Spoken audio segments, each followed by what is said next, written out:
Assalamualaikum warahmatullahi wabarakatuh. Jumpa lagi dengan Muterlatik Wisdom, channel yang smart dan wise. Saudaraku, kembali kita mengungkap kalam Allah dalam surah Asy-Syu'ara ayat 202. Ayatiyahum baghtatau wahum la yas'urun. Maka datanglah azab kepada mereka secara mendadak, sedang mereka tidak menyadarinya.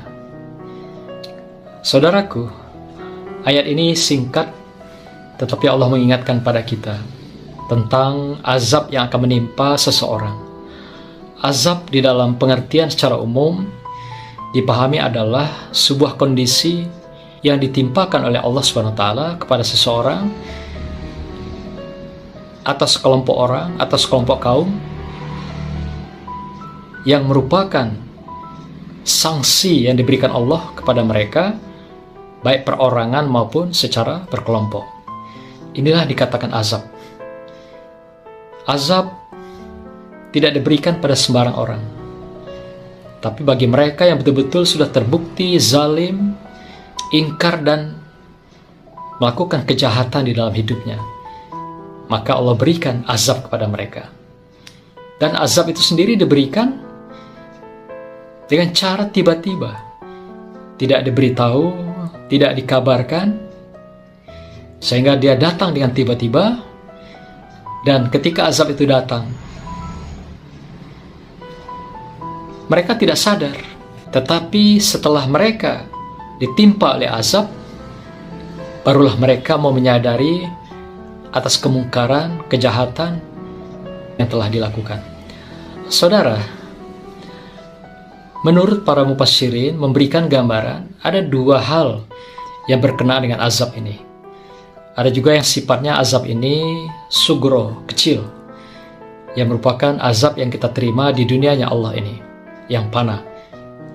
Dan yang kedua ada juga nanti azab yang besar, yaitulah azab Allah yang berat dan pedih ketika kita berada di akhirat sana, ketika kita menjalani sanksi Allah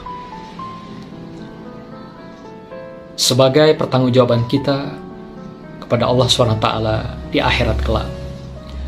Saudara,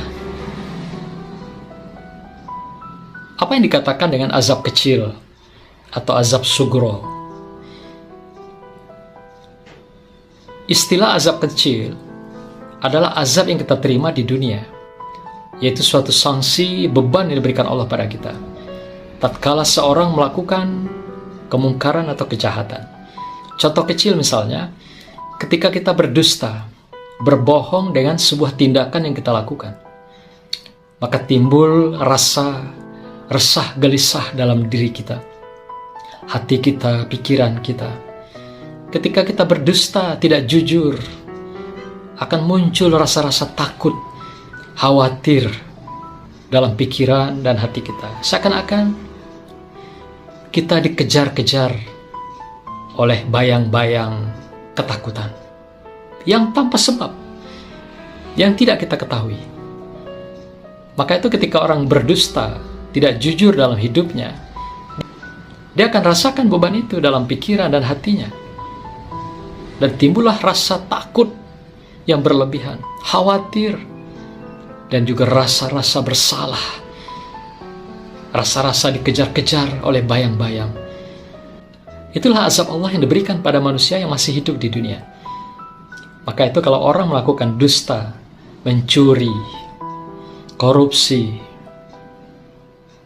dia akan dikejar oleh bayang-bayang ketakutan, resah dan gelisah dalam hidupnya.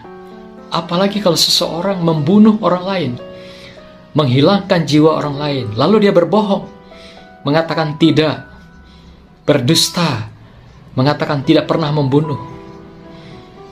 Dia akan dikejar oleh bayangan-bayangan ketakutan dalam hatinya, pikirannya, siang dan malam, sampai pada akhirnya dia akan mengakui bahwa dia telah melakukan pembunuhan itu. Walaupun dia dustai, walaupun dia bohongi, tapi satu saat hati tidak bisa berbohong. Pikiran kita tidak bisa berbohong, karena hati dan pikiran kita dan ruh kita adalah dalam keadaan fitrah. Maka itu kita tidak bisa berbohong sebenarnya. Tatkala kita berbohong, itu adalah kolaborasi dari jin yang mewarnai pikiran kita, hati kita, sehingga membisikkan sesuatu untuk kita melakukan berbohong. Padahal hati kita, di mana kita punya hati yang paling kecil namanya domir, tidak bisa berbohong. Maka itu sekecil apapun seseorang berbohong, pasti akan berdampak pada dirinya keresahan dan kegelisahan. Itulah dikatakan azab Allah di dunia, dan itu berupa azab sugro, yaitu azab yang kecil yang kita terima di dunia ini selama kita hidup sampai menuju kematian. Dan demikian juga dengan kejahatan-kejahatan lain. Kalau kita lakukan dengan kecurangan, dengan kelicikan, dengan kemunafikan, itu semua akan berdampak pada diri kita, keresahan dan kegelisahan, ketakutan, kekhawatiran yang akan menghujam di dada kita, menghujam dalam pikiran kita. Maka itu salah satu karakter, kriteria orang-orang yang berhak mendapatkan predikat soleh adalah mereka yang jujur, amanat, dan tanggung jawab di dalam hidupnya. Ketika mereka mengkhianati kejujuran ini, amanah ini, dan tanggung jawab ini, mereka pasti merasakan resah dan gelisah itu dalam hidupnya. Ketakutan, kekhawatiran. Kenapa? Karena mereka telah mewarnai hidupnya dengan ketidakjujuran, kebohongan, dan tidak amanat serta tanggung jawab dalam hidupnya. Yang kedua, dikenal dengan azab kubro. Azab kubro adalah azab yang besar.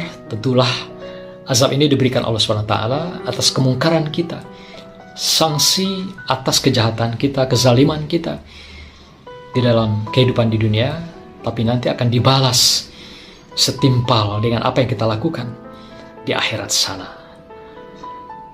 Apapun yang kita lakukan, sekecil apapun, faman ya'mal misqala dzarratin khairan yarah wa man ya'mal misqala dzarratin syarran yarah. Barang siapa melakukan kebaikan, kesolehan, sekalipun sebesar debu, mereka akan memperoleh kebaikan yang sama. Dan sebaliknya, barang siapa yang melakukan kejahatan, kemungkaran, kezaliman, sekalipun sebesar debu, mereka pun akan memperoleh azab yang sama dari Allah SWT. Demikian saudara, semoga kita sadari bahwasanya azab itu datang tidak diberitahukan, tidak dikabari, tapi dia tanpa kita sadari, tiba-tiba azab itu sudah datang sebagai buah hasil daripada kezaliman, kejahatan, kemungkaran yang kita lakukan di hadapan Allah Subhanahu wa ta'ala dan terhadap manusia lainnya. Demikian, semoga Allah ridhoi kita semua. Barakallah. Assalamualaikum warahmatullahi wabarakatuh. Salam virtual.